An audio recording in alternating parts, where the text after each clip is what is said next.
ella pues, tiene una palabra muchas que la veces acompaña, para que tiene un grupo muy grande de personas.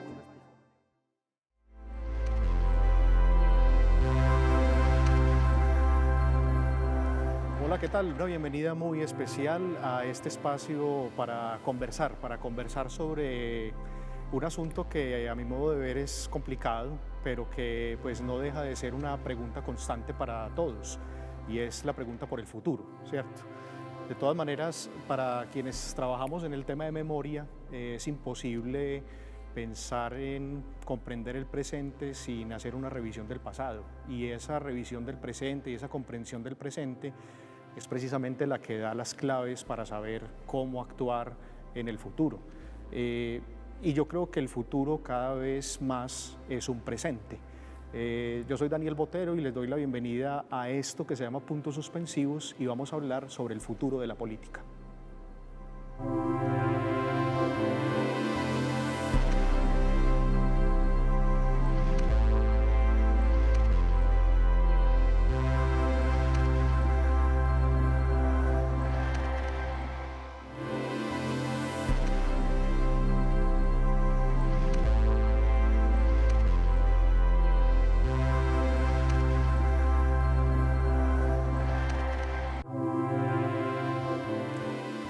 Bueno, y para conversar sobre el futuro de la política, digamos a nivel internacional, a nivel incluso de América Latina y a nivel de nuestro país, después de haber vivido un 2020 muy fuerte, con muchas tensiones por el asunto de la pandemia de la COVID-19, vamos a estar compartiendo con William Freddy Pérez, que él es abogado, magíster en Derecho Público y Criminología y Ejecución Penal.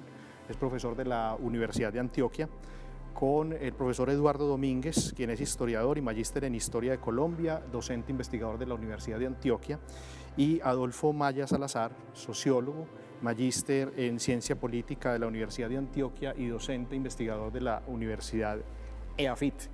Como ya lo dije al principio, profes, bienvenidos, muchas gracias por aceptar esta invitación, sobre todo presencial después de este 2020 tan fuerte.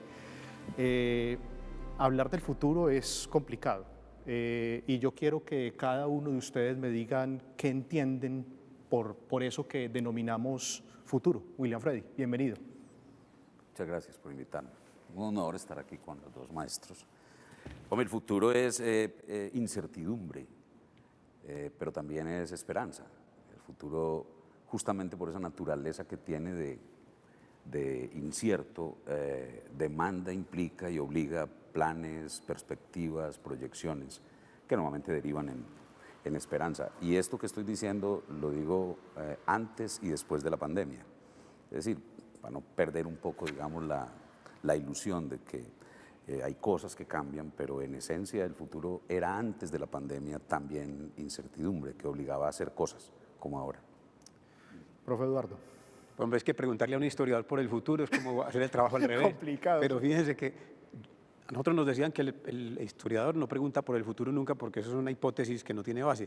Y yo creo que lo que hemos hecho en los departamentos de historia contemporáneos es todo lo contrario. Precisamente mirar el pasado porque estamos bregando a organizar el futuro. Pero, ¿qué es el futuro? El futuro es el tiempo que no ha llegado, pero que lo estamos formando. Y nosotros estamos participando. Tú lo decías ahora cuando empezaste. De cierta manera, el futuro es presente, porque todo lo que hagamos ahora va a dejar herencia, y eso va a modificar ese tiempo que viene. Y yo estoy de acuerdo con Freddy, es esperanza también. Es incertidumbre, como tenemos que acostumbrarnos a todo en la vida. Nada es fijo, nada está seguro, pero la esperanza que uno tiene es que es capaz, o que va a ser capaz, de organizar ese procedimiento, esa vida diaria en el tiempo que va a venir. Adolfo, bienvenido. Gracias, Daniel. Sí, sin duda que estamos ante el espesor de una pregunta que es el futuro. Tú introducías la expresión sobre el pasado. Cada vez se constata más que el pasado, lejos de borrarse, se incorpora. Es decir, ahí hay un diálogo y hay una articulación muy pertinente y presente entre el pasado y el presente.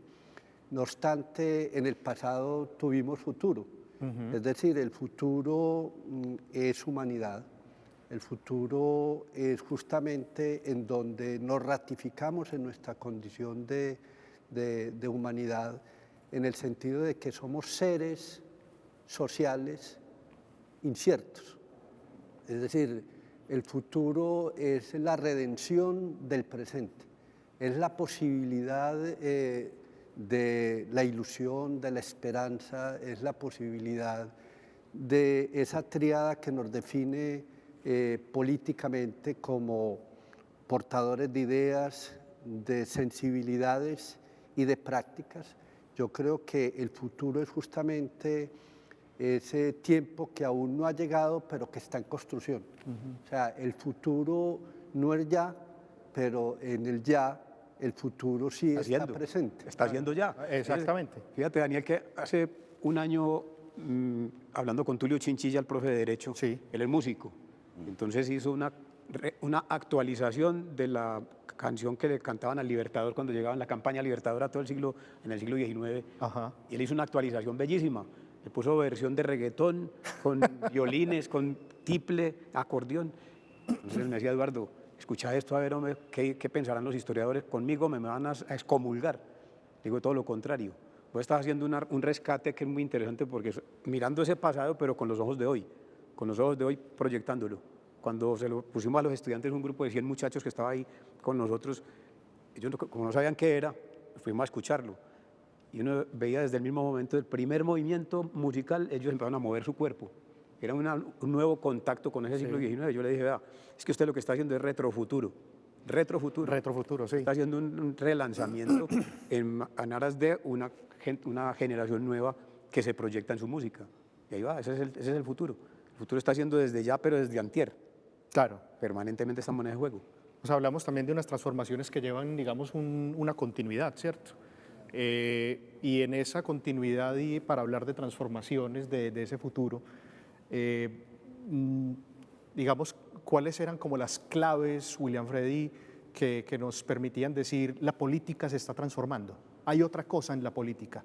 El tema, por ejemplo, de estas movilizaciones antes de la pandemia, lo que han llamado, no sé si será correcto decirlo, la desafección de la política, ¿cierto? Esto que se venía viviendo y que entró como en una pausa el año pasado, dice mucho de lo que se está presentando en esas continuidades. Sí, claro. Sí, claro. Eso pues tampoco era una ruptura, digamos, los movimientos sociales los llamamos movimientos sociales, pero materialmente era una expresión que se encuentra, pues, digamos, en cualquier sociedad históricamente dada, ¿cierto? No con el nivel de organización, ni con la modernidad, ni con expresiones del tipo que acostumbramos.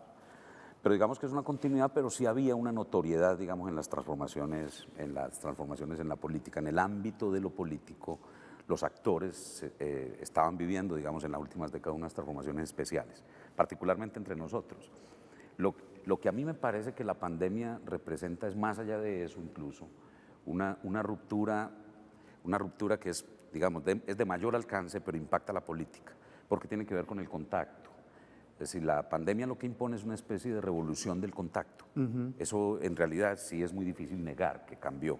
Bueno, nosotros mismos estamos a una distancia que no tendríamos en condiciones ordinarias. Probablemente tendríamos una mesita, el agua allí y claro, eso cambió. Claro. Si el lunes se levantara esta contingencia, el retorno nuestro a la universidad, por ejemplo, ya no será el mismo.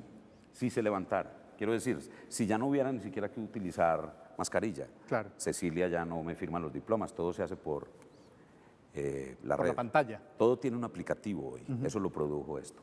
Pero lo simpático es que esa revolución de contacto se produce sobre la base de un hecho que es continuidad, pero que marca ruptura ahora, y es, frente a este tipo de enfermedades contagiosas, con niveles de epidemia o de pandemia, la humanidad normalmente ha reaccionado de la misma manera, es decir, la cuarentena, el aislamiento, es la fórmula milenaria, digamos, para atacar esto.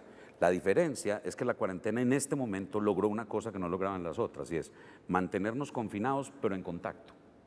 Y eso trastroca mucho más la relación, que digo yo, de la revolución esta del contacto. Y eso, por supuesto, tiene que ver con la política.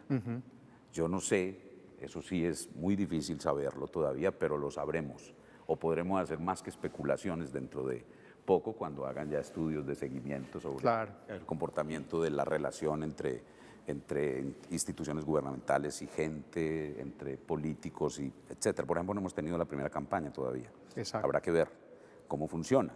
Cómo funciona un medio que era privilegiado en condiciones de normalidad. Marketing político de eso hicieron, ustedes saben lo que es. Exacto. ¿Cierto? Yo no sé si ahora adquiere relevancia o se vuelve tan ordinario que aparecerá en las nuevas condiciones como lo más habitual, ¿cierto? Y por tanto perderá importancia. O en sociedades como las nuestras, donde la política está mediada por una red enorme de intermediarios políticos. Yo no sé cuál va a ser el papel de los intermediarios.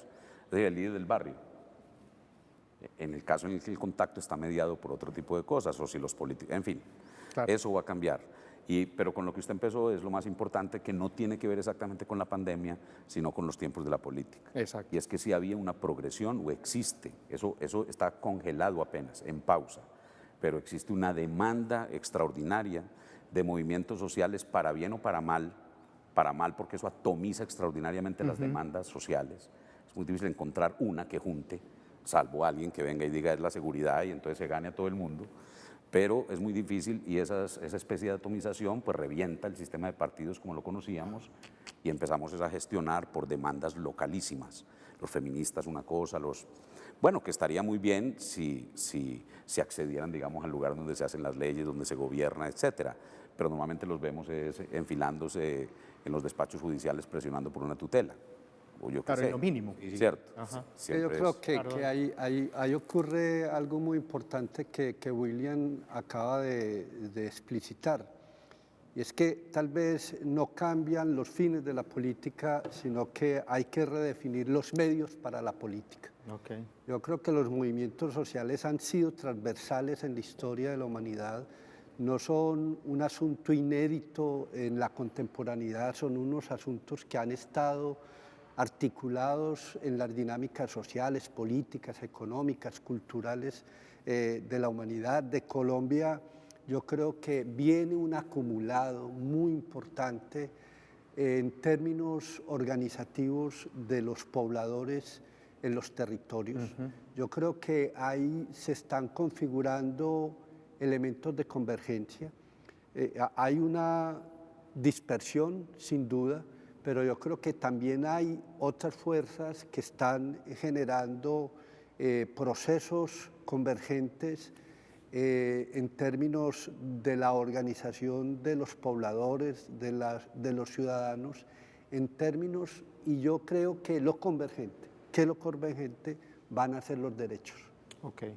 Yo creo que los derechos ampliados van a ser un aglutinante organizativo que va a dinamizar la política, va a ser una exigencia de cuál es el medio, los dispositivos, las estrategias más pertinentes para convocar, para razonar colectivamente. Yo creo que hay un movimiento social muy apalancado, es cubrir el déficit de ciudadanía. Yo creo que uno de los grandes movimientos sociales que se van a activar en pandemia y pospandemia es la ciudadanización de la política. Yo creo que los ciudadanos en Colombia, en el mundo, es que no es un asunto exclusivamente de Colombia. Las movilizaciones del año pasado, estábamos en noviembre y en diciembre hace un año. Del 2019, sí. Claro, en donde el mundo, Centroamérica, México, Estados Unidos, Francia, Inglaterra, Asia, grandes movimientos ciudadanos que resignificaron la calle, que resignificaron el sentido de la agenda de demandas en las relaciones entre los ciudadanos y los estados. Yo creo que hay una refundación de lo político a través de pensar cuáles son los medios para hacer la política. O sea, ya los partidos, como lo planteaba y lo insinuaba Eduardo, yo creo que hay un decrecimiento de la institucionalidad partidista, pero hay una refundación de otro tipo de instituciones para hacer política. para pensar lo político en un sentido de lo público. Y yo creo que los derechos van a ser el gran eje estructurador de convergencia de todos esos movimientos sociales. Fíjense, muchachos, una cosa.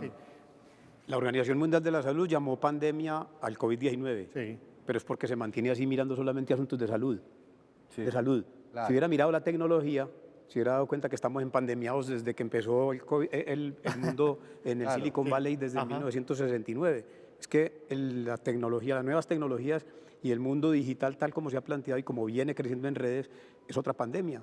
Es una pandemia cultural que a la hora de verdad también es de salud y ha influido fuertemente en las relaciones entre todos nosotros. Pero hay otra pandemia más tenaz todavía y es la que se inauguró con la definición de Estados Unidos de la guerra contra las drogas, porque convirtió al mundo en una guerra artificial completamente distinta que no tiene nada que ver con la disculpa de que es un asunto de salud pública. Persiguen el cultivo, tráfico, distribución y consumo de drogas heroicas de una manera violenta, y eso es guerra. Y esa guerra no ha podido. Hoy precisamente se está dando la vuelta al mundo el nuevo informe, en los últimos informes, de las conclusiones que sacan del desastre que ha sido esa guerra contra las drogas, en muertos, en multiplicación de capitales, en el enriquecimiento de la banca en Estados Unidos con ese dinero ilícito, de todo eso, que en últimas demuestra que eso es un gran negocio. Entonces, mire, en ese mundo de complicaciones, hacer política como era tradicional hacerla es muy difícil. Entonces va a tocar unas renovaciones. Yo estoy completamente de acuerdo. Las reivindicaciones por el lado de los derechos, pero también por la búsqueda de una nueva ciudadanía. Y una ciudadanía que va a tener que ser planetaria. No puede ser ciudadanía doméstica, chiquita, ni de pueblo, ni siquiera de país. Una ciudadanía planetaria que nos permita a nosotros ejercer los derechos con las nuevas tecnologías que hay, incluyendo ponerle el dique a ese desafuero que viene ocurriendo con las nuevas tecnologías, que pusieron de moda las noticias falsas como una ventaja enorme para hacer política y que todos los políticos están felices con eso. Claro Bueno, que vamos a ir a un primer Sí, corte, William, dale. para darte la palabra y estamos en puntos suspensivos y como ven hay mucho material para hablar del futuro.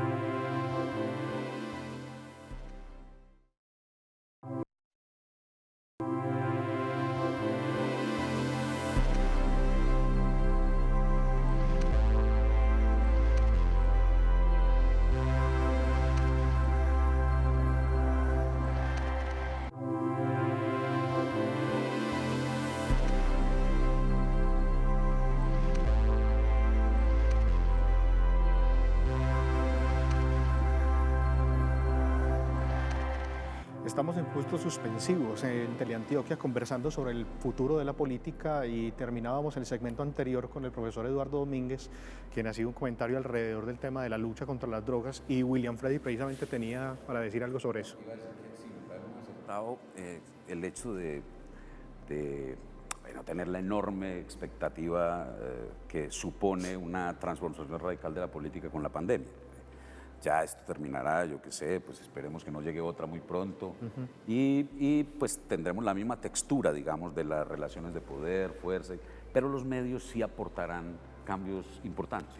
Los medios que aportó la contingencia y las demandas que aparecen en la contingencia, que ojalá, digo ojalá como si dijera, estoy de acuerdo con ustedes dos, pero eso tiene algo de deseo, ojalá se cristalizara en forma de derechos o de reclamos por los derechos. Y va a haber demandas muy puntuales. Un sistema de salud renovado, un sistema de educación con gran aporte para el desarrollo de ciencia y tecnología, para aporte estatal, ¿cierto? En fin, cosas muy puntuales con nombres propios, que también se pueden nombrar como derechos. La aspiración que uno tiene es que en el mundo de la política exista una atención de esas nuevas realidades, de tal manera que en realidad reclamemos eso como derechos, porque hay muchas otras maneras de reclamarlo. Es decir, reclamar una cosa como esa entidad que llamamos derecho implica ciertas formas de hacerlo, cierta corresponsabilidad, cierta civilidad, digamos. Me temo que si la política no responde a eso, va a reventarse también, ahora sí, en el ámbito de lo político y no de la política por ahí. Y van a llegar todas las demandas de la manera como sea de ese bien o de ese servicio, educación, salud, etcétera. Claro, Fred, es que- y no del derecho a la, ¿cierto? Y en eso la política sí tiene que transformarse.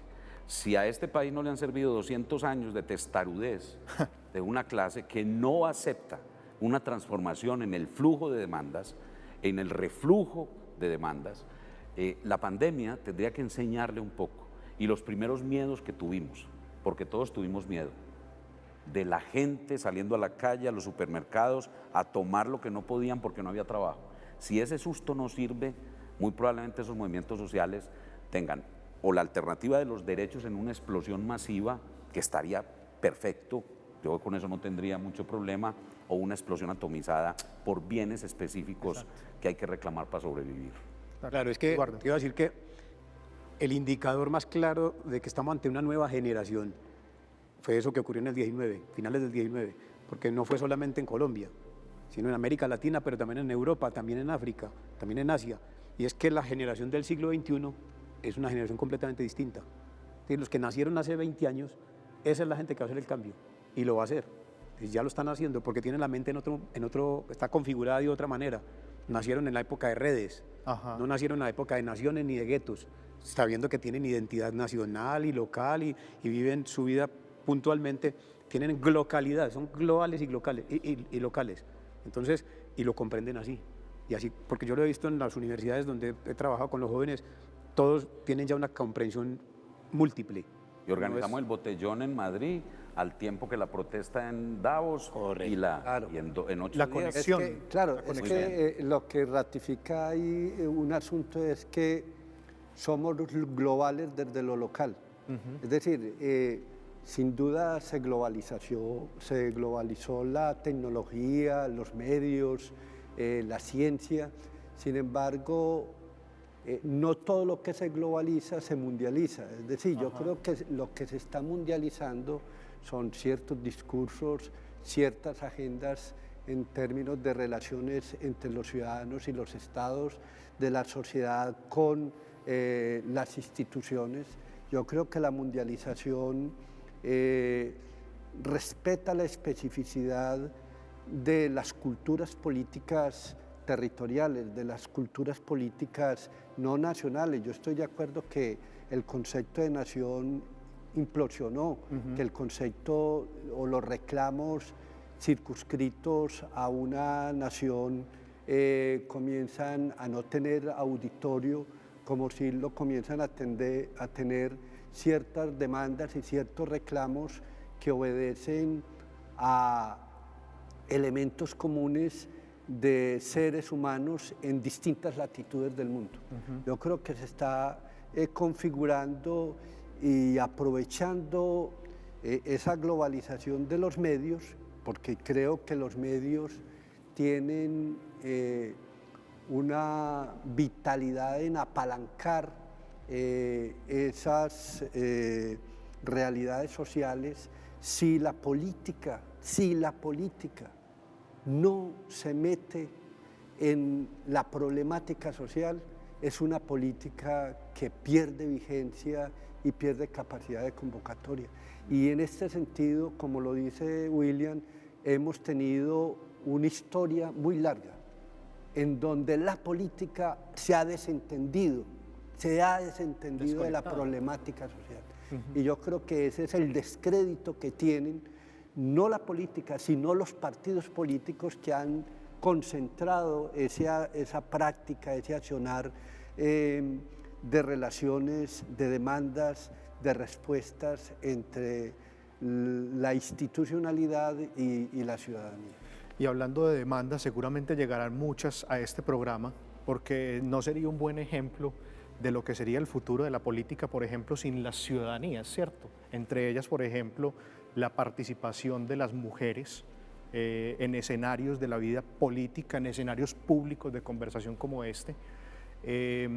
hablemos de eso, porque creo que tiene que ver con esa ciudadanización de la que hablábamos al principio.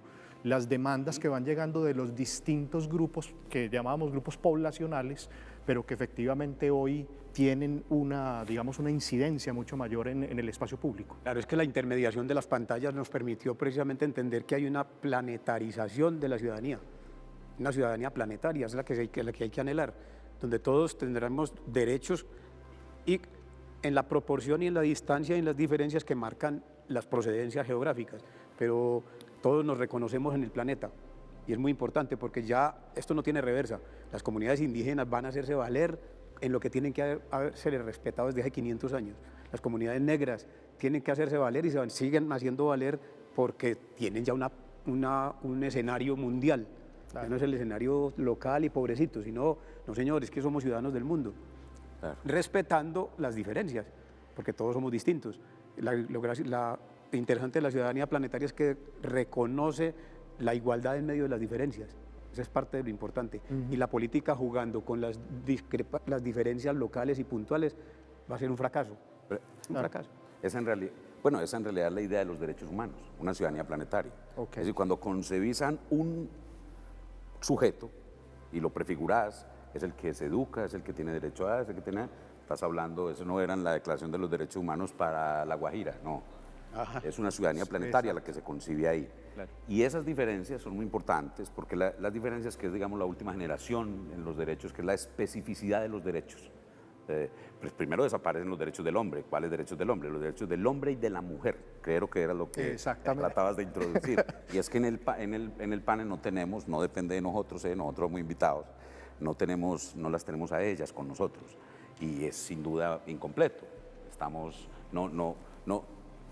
No quedará como hubiera quedado, sí, digamos, si estuviéramos, pero ustedes nos han explicado que no pudieron, que asistieran, algunas tenían dificultades, las que quedaron por venir, etc. Freddy, pero es que con eso se presenta cada rato una dogmatización, hombre. La idea de que todo tendría entonces, de ahora en adelante, que tener siempre mujeres, indígenas, negros, blancos, mulatos, y un representante en cada cosa, entonces no habría nunca una forma de reunirnos. Sí, no, y además a veces la forma es ofensiva, porque terminas invitando al indígena por tener a un indígena, y no porque sea importante. Sí, porque hay un discurso. Por su valor. Sí, pero bueno, claro, esa es una discusión muy digamos, por lo pronto a mí sí me parece que por las personas que ustedes nos dijeron que llamaron y no pudieron venir, que no nos va a quedar tan bien, digamos, como no les va a quedar tan bien como hubiera quedado. Pero quisiera terminar esto, sí, con la especificidad de los derechos, que esa es la gracia, que es una ciudadanía planetaria, que sin embargo se concibe sobre la base de la extraordinaria diferencia en que induce la especificidad de los derechos. Ancianos, adolescentes, niños, blancos, mulatos, cada uno tiene un tipo específico de derechos. ¿Quién tramita la proporción de la especificidad, la demanda o la protección para el más desventajado? La política. O se lo dejamos a la guerra. Claro, esa es la otra cosa. Correcto. Hace tiempo estamos insistiendo en este país, por ejemplo, en dejárselo a la guerra. Y si no nos pellizcamos y lo recuperamos, algo se ha hecho, sin duda. Lo que vamos para la política, no vamos a salir de eso, porque hay un principio muy importante en criminología, en sociología en general. Ajá. Es muy complejo, dice, la gente suele resolver problemas. Por alguna vía. Resuelve. Adolfo. Sí, no, me parece que es inocultable el apalancamiento histórico y político que las mujeres han desarrollado y conquistado en los últimos tiempos. La matriz cultural y política de las sociedades ha sido eminentemente machista, pero no es para romper con el machismo que se genera la participación de la mujer como si fuera una dádiva o como si fuese pues un asunto de poca monta. Claro. No, es un asunto supremamente serio. Dimensionar la importancia de la narrativa de las mujeres, de la versión de las mujeres, de la historia, de sus realidades. Pues tampoco es para igualarla al hombre, pues. Claro, sí, no es una cosa, no es un regalo, no es un asunto, no, es un asunto en los derechos, en los derechos que yo creo que ellas han logrado realmente dar cuenta de un asunto. Y es que las diferencias no es para separar, las diferencias es para enriquecer. O sea, distintas versiones, distintas sensibilidades, distintos relatos, distintas gramáticas son pertinentes, necesarias para que realmente construyamos una idea más completa de este vivir juntos, porque sin ellas, no por un asunto biológico, es por un asunto ético. Claro. Es de la ética política que realmente las mujeres en este espacio que fueron invitadas y las circunstancias particulares que vivimos hoy, pues no generan facilidades para salir, bueno, tantas otras razones, pero yo sí creo, como lo han planteado algunos, de que la gran revolución del tiempo social y político de hoy son las mujeres. O sea, yo creo que son un eje muy dinámico de la vida cultural, económica, sus liderazgos, su sensibilidad, su sentido, su visión, ha terminado por complementar de una manera constructiva proyectos regionales, territoriales, internacionales muy importantes. Y se han abierto pasos de tal forma que precisamente en tu universidad es la primera universidad privada que va a tener una rectora a partir de enero. Exacto. Claro. ¿Por qué? No por ser mujer. Ellos no hicieron una elección de género, hicieron una elección de intelectualidad. Claro, por de capacidad. claridad. Es como si fuera un escalamiento, es decir, hay una especie de pelea por la diferencia que uno podría llamar bastante primitiva. En serio, eso lo leí. O elemental, eso pues. lo leí en Delgado. En Delgado, en un momento que dice, la verdadera importancia radica en el derecho a la indiferencia. Él, por supuesto, está hablando de libertades en ese momento. Claro. De hecho, la indiferencia consiste, no te fijes en mí, porque voy con una blusa sola o porque tengo el cabello largo, déjame que yo ejerzo mi libertad. Es el derecho a la indiferencia, como si fuera un estadio superior. Es decir, fíjate en mí, sí, solo sí, necesito tu apoyo y tu ayuda, Estado. En lo demás, quédate donde los viejos derechos negativos, digamos. Claro. ¿Cierto? Esa me parece muy interesante. También tiene que ver, digamos, con el futuro de la política. Claro. Un mundo en el cual se suelen afectar las libertades como una vía de rentabilidad electoral. Es decir, prometemos penas, castigos, encerramiento, limitaciones, etcétera, etcétera, para ganar cierta popularidad, no legitimidad, que es otra cosa. Popularidad. Sí. Que este país también está muy acostumbrado a confundir legitimidad con popularidad. Una cosa es un líder que fue muy popular y otra cosa es la legitimidad de las reglas que ese líder regentaba, que quedó por el suelo. Pues cualquier líder. Sí, muchas veces. Un líder de otro país, como dice don Gediondo. Claro. Entonces, eso también se suele confundir y es importante. Te digo, eso también tiene que ver con el tiempo de la pandemia y con el futuro de la política. Claro, creo. Y las mujeres, pues claro, yo creo que sí, algo serio de revolución de esa, pues en el pleno, una cosa revolcó completamente y trastocó absolutamente, porque hay muchas revoluciones que pues dan la vuelta y terminamos en ciertos autoritarismos, etcétera, pero esa sí es un revolcón, la revolución de Y la... sobre todo que es transversal porque también llega a las etnias, también llega a las minorías, también llega a los colores y está la claridad de cómo se ve el mundo desde diferentes ángulos, desde las diferentes opciones de género. Y si no comprendemos, es decir, si no se reconoce esa comprensión, nosotros seguiremos siendo mochos, seguimos siendo limitados, seguimos siendo minusválidos de los ojos para comprender la sociedad, porque es que las versiones son distintas. Claro, incluso y por distintas entenderlo hay- desde el género y la diversidad. Como ¿cierto? los hombres, yo géneros. creo que hay hombres muy buenos gobernantes y tal, pero Claro. si me apuras en una caricatura, a mí me alegra mucho que Claudia sea alcaldesa de Bogotá para esta pandemia. Ajá. Es Claro. una sensibilidad especial, una perspectiva especial, distinta, digamos, de la nuestra. Y eso, pues no estoy con esto queriendo decir que nuestros gobernantes, que son hombres, no lo hacen bien.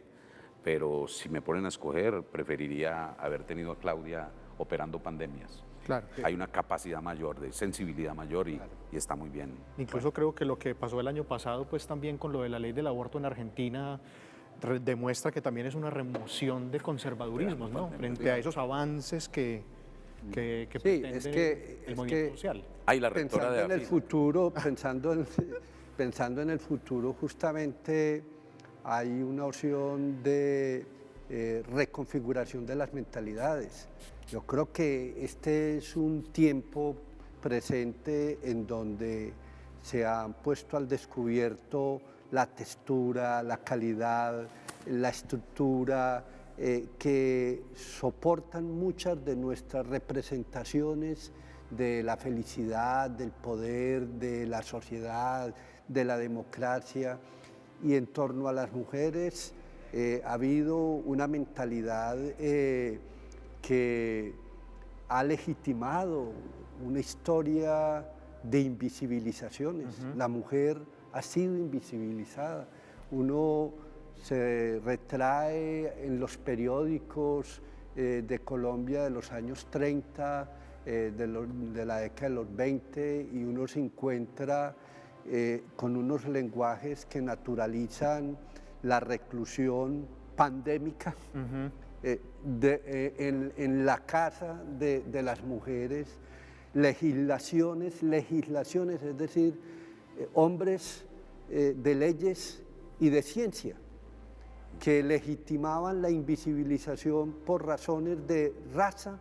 En esa época se hablaba de raza, no era un anacronismo, la raza, pues se hablaba de que los mestizos, Miguel Jiménez López, por ejemplo, Luis López de Mesa, Laureano Gómez, planteaban justamente que los mestizos Pedro Nel Gómez. no eran actos para el desarrollo ni para el progreso. Y la pregunta era, ¿de qué país estaban hablando? ¿De qué país querían gobernar? Pues porque justamente nosotros somos una sociedad de mestizos. ¿Cierto? Lo bueno es que no, esto lo bueno es que, perdóname una aclaración porque puede que se nos pierda esto tiene todo que ver con lo que estamos conversando. Absolutamente. Es decir, ¿quieres ver queremos hablar del futuro de la política? Míralas. Claro. Exacto. Claro. Sí, Una buena entonces aclaración. yo creo que este es un tiempo, el futuro garantiza reactivar la esperanza. Exacto.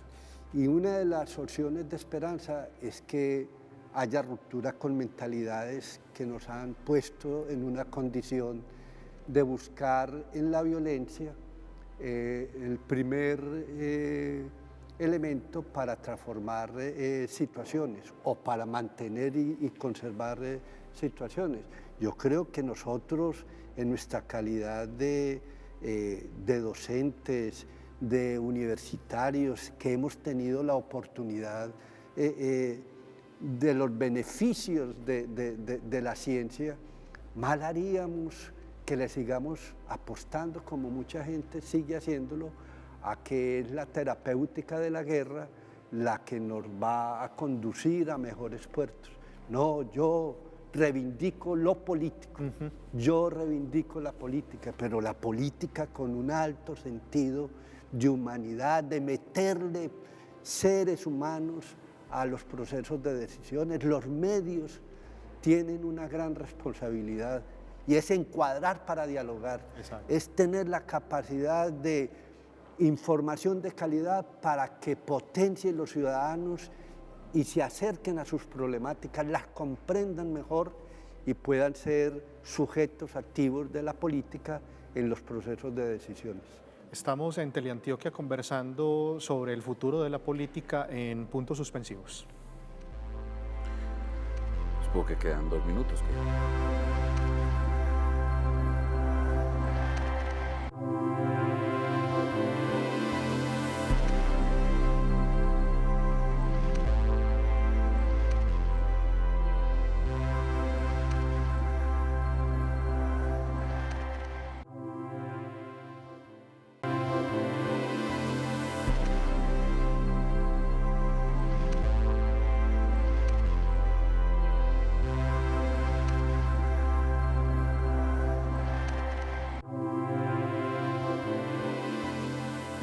Estamos conversando sobre el futuro de la política en puntos suspensivos en Teleantioquia con el profesor William Freddy Pérez, con Eduardo Domínguez y Adolfo Maya. Y bueno, para cerrar como este bloque anterior que se nos quedó un poco como en punta, yo quería con el profe Eduardo preguntarle como unas de esas imágenes que se nos quedaron incluso en medio de la pandemia del año pasado, fue las movilizaciones a partir de lo que pasó con George Floyd en los Estados Unidos y posteriormente toda la caída de grandes efigies de personajes que hablan de eso que se ha denominado el decolonialismo y todo eso. ¿Cómo entenderlo? Cuando les dije ahora que la juventud de esta generación del siglo XXI empieza a romper con una cantidad de mitos, estaba precisamente refiriéndome a eso. Cómo renace el movimiento de las Panteras Negras en Estados Unidos a raíz de un accidente no, de un homicidio. Culposo, no culposo, era intencional, porque usted no tiene 10 segundos a la gente asfixiándose hasta que muere por accidente. Claro. Usted reacciona cuando el otro pega el grito. Eso que fue un asesinato de los clásicos que hay en Estados Unidos contra los negros, de los mismos que hay en Colombia contra los negros y de los que hay en Colombia contra los líderes sociales, son el resultado de una intolerancia mental. Ellos tienen una configuración del mundo muy diferente. El joven hoy viene con otra idea y por eso está empezando a resistir de esa manera que hay que resistir. Hay un nacimiento de la iconoclastia, tumbar imágenes de héroes ficticios, que lo que hizo la historia patria toda la vida fue entregarnos a ese tipo de personas. Decir ahora que Jorge Robledo, que en Medellín hay un colegio donde se estudiaron mis hijas que todavía tiene el nombre de Jorge Robledo, que fue un homicida completamente, un genocida de indígenas aquí en el suroeste. Se tomaron el suroeste matando 16.000 indígenas a machete y a golpes y a punta de arcabuz, porque ellos traían el derecho divino de los reyes y los de aquí eran unos impíos que estaban en otra cosa. Es decir, eso se comprenderá en sus 500 años atrás, pero ya hoy no. Hoy no hay que entender ese tipo de cosas de esa manera. Y por eso pienso que la gente tiene otra mentalidad ya planetaria que le va a traer mucho beneficio para buscar las rutas. Esas rutas que estamos buscando en Colombia, que creo que es de la que tenemos que hablar en este momento. Claro, exactamente. ¿Qué sigue? ¿Qué sigue? Yo digo que desafortunadamente estamos en muy malas manos desde el punto de vista gubernamental, porque es que el partido de gobierno y el Centro Democrático están haciendo un trabajo se llama de retrospección. Están mirando es para atrás, están mirando cosas que ya se han superado en la civilización humana, estaban superadas, estos están retomándolas, queriendo volver al feudalismo, queriendo volver al poder del terrateniente. La recuperación de los valores. Recuperación de valores, pero de esos valores que ellos habían visto, que era el del caudillo, que es el que maneja todo, el que dice quién es el verdadero, quién es el bueno y quién es el malo, y el que dice que todo malo tiene que pagar siempre con cárcel y siempre apunte represión. Esa mirada nos tiene en este momento empantanados, porque Colombia tiene una población completamente distinta ya. Que hayan votado en el referendo 50.000 personas más por el no que por el sí, indica es que hubo una manipulación muy clara a través de las redes y de eso que estamos diciendo ahora. La pandemia la infodemia. De la infodemia, exactamente, la infodemia. Lo que facilitó fue ese montón de juego con las mentiras o las falsas noticias, que es una práctica milenaria. Eso lleva miles de años metiendo mentiras frente a los demás cuando se les quiere destronar al otro. La calumnia existe desde hace 1000 años. Pero esto la potenció de tal manera que mucha gente ingenua cae ahí en la trampa. Y el Centro Democrático y el Partido de Gobierno son expertos en manejo de esas redes. Es más, José Obdulio Gaviria fue el que se puso al frente de montar todo ese trabajo para que hubiera intencionalmente un trabajo ideológico de fondo. Y mucha gente ingenuamente y por el entusiasmo y la idea de un padre salvador y de un señor que nos dijo que cómo es la real ruta para el mundo, tiene ofuscada mucha parte de la población colombiana. Pero la población colombiana no tiene esos valores. Lo que pasa es que toma esas decisiones ofuscadas en un momento determinado. Pero cuando usted habla hasta con el más reaccionario de los campesinos o de los jóvenes, se da cuenta de que ahí hay un ser humano con anhelos planetarios que quisieran buscar otra salida.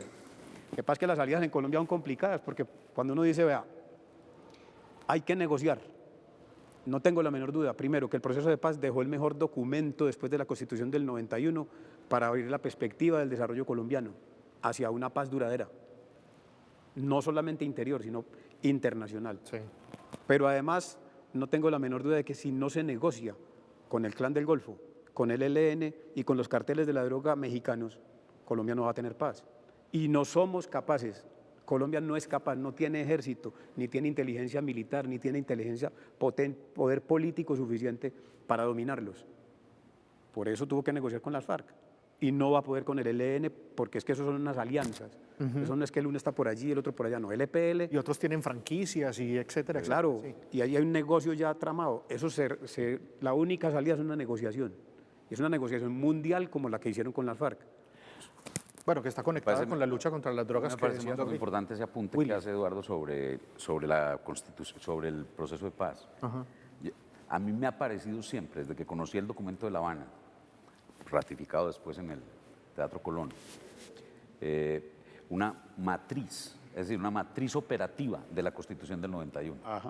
Que en realidad eso decepcionó parte de la tropa, ¿cierto? Claro. Que tildaron de traidores a quienes firmaron el pacto, porque era sin reforma agraria, sin etcétera. Y en ese sentido fue un trabajo muy bien hecho por los guerreros. Uno puede sentir con los guerreros todo lo que quiera sentir, exigirles todo lo que quiera exigirles, pero ese es un hecho que hay que reconocer. Hay un acto de generosidad, puede ser una palabra muy infortunada para un evento político tan serio como ese. Pero hay un acto muy importante y el documento que diseñaron con todos los asesores que estuvieron, que a mí me parece que lo hicieron muy bien, es una matriz operativa. Comprensión. Si la Constitución del 91 necesitaba un impulso, lo hizo este esquema de la Constitución que fueron los acuerdos. Pero viene este desastre, ¿cierto?, del infortunio que tuvimos. No el de que la población no haya querido acompañar el proceso de paz, porque ojo que es una cosa que siempre se olvida. Siempre dice que ganó el no. Ganó el no en una boleta en la que te preguntaban si apoyabas al presidente para firmar ese documento y le dijiste que no lo apoyabas.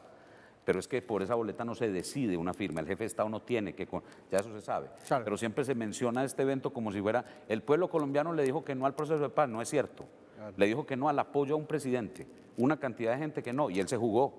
Una carta. Voy contra claro. ustedes. Claro, Es una pero cosa que hacen diariamente los... Pero termino. Sí. Pero viene este otro desastre, el desastre de, primero, no respaldar decididamente el proceso, copando espacios que quedaban, es decir, usted encuentra gente en Arauca, por ejemplo, que dice, pues desde entrevistas, digamos, que hicimos en un momento, que dice, nosotros votamos no al acuerdo de paz, porque nos vamos a quedar sin quien preste seguridad, nos quedamos sin autoridad. Y se quedaron sin autoridad, una autoridad ilegítima, por supuesto, o de facto, o como quiera uno llamarlo, y se quedaron sin autoridad, y están sin autoridad un montón de lugares. La proliferación, los contadores, el ELN, el Clan del Golfo, es decir, es un estadio, digamos, casi prebélico. Preberócraco, Es decir, cuando apenas estaban formando los grupitos, y ese es el peor escenario para una sociedad. Por eso cuando uno aquí dice que hay asesinatos sistemáticos de líderes sociales, la sistematicidad puede interpretarla en dos sentidos. Una, que hay tres que trazaron el plan y lo están ejecutando. O dos, es que aparecen coincidentes en distintos territorios, por distintos lugares, pero en el tiempo, que es lo que nos está pasando. Exacto. ¿Quién molesta más a un dominador en un territorio sino un líder social?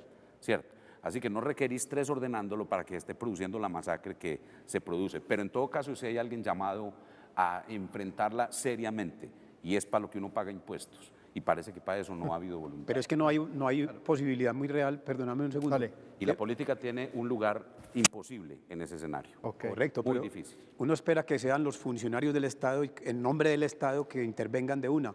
Pero el problema en Colombia, por ahí derecho, a más de las plagas que hemos tenido, es que el Estado colombiano está infiltrado por el crimen, en todos los niveles, desde el concejal, desde el nivel del concejales, hasta Corte Suprema de Justicia, hasta Congreso y hasta Presidencia, hay una presencia de infiltración.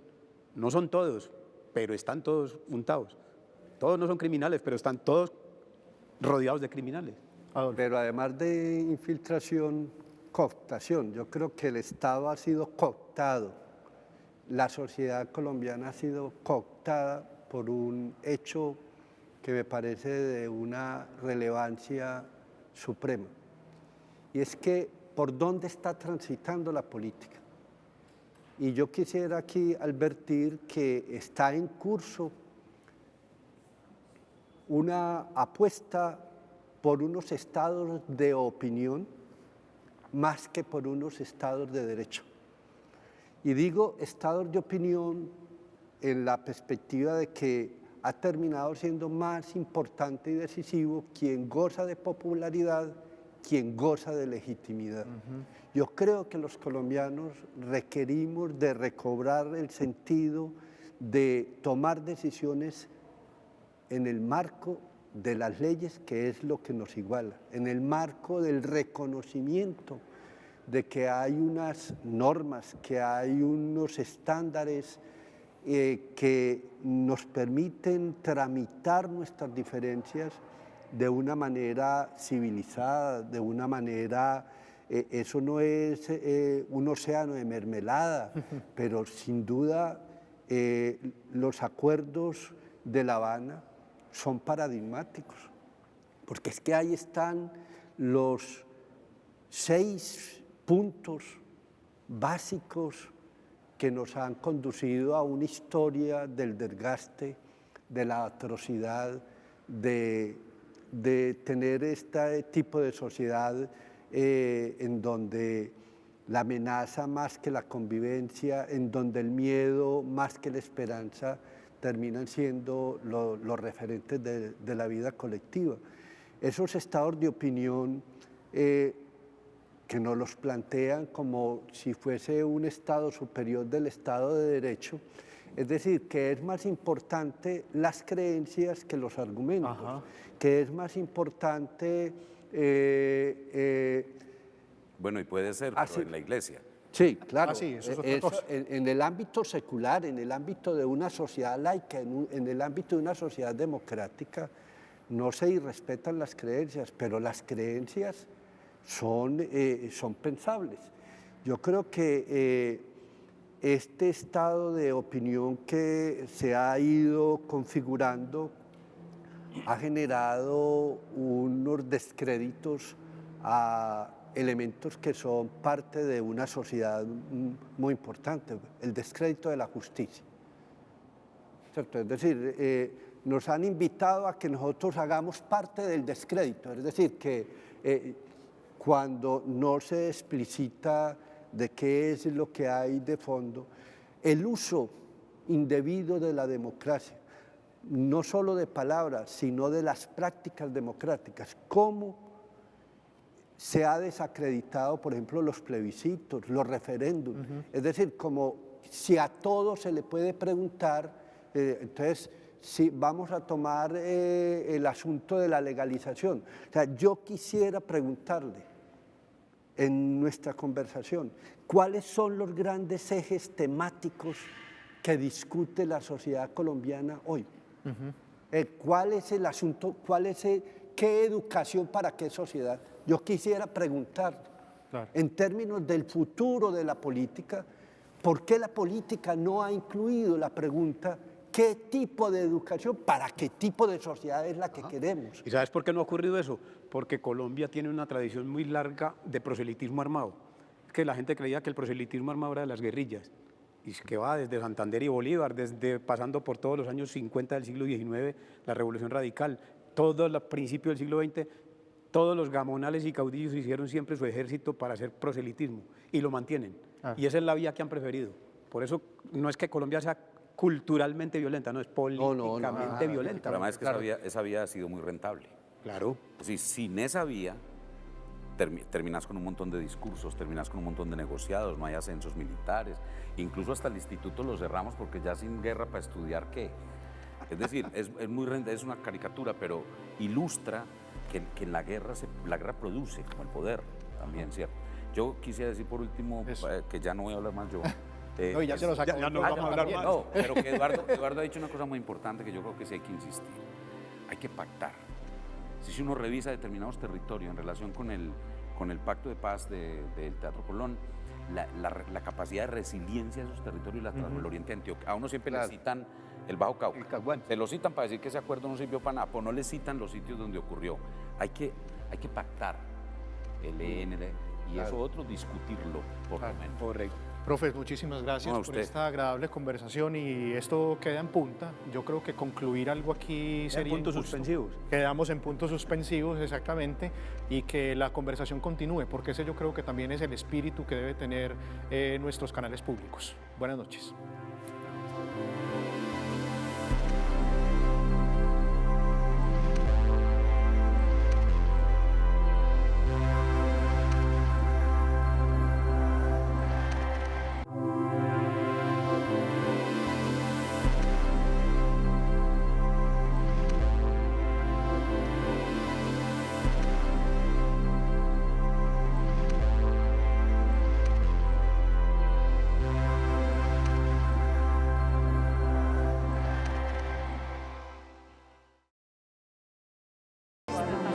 pues tiene una palabra muchas que la veces acompaña, para que un tiene grupo muy grande de personas.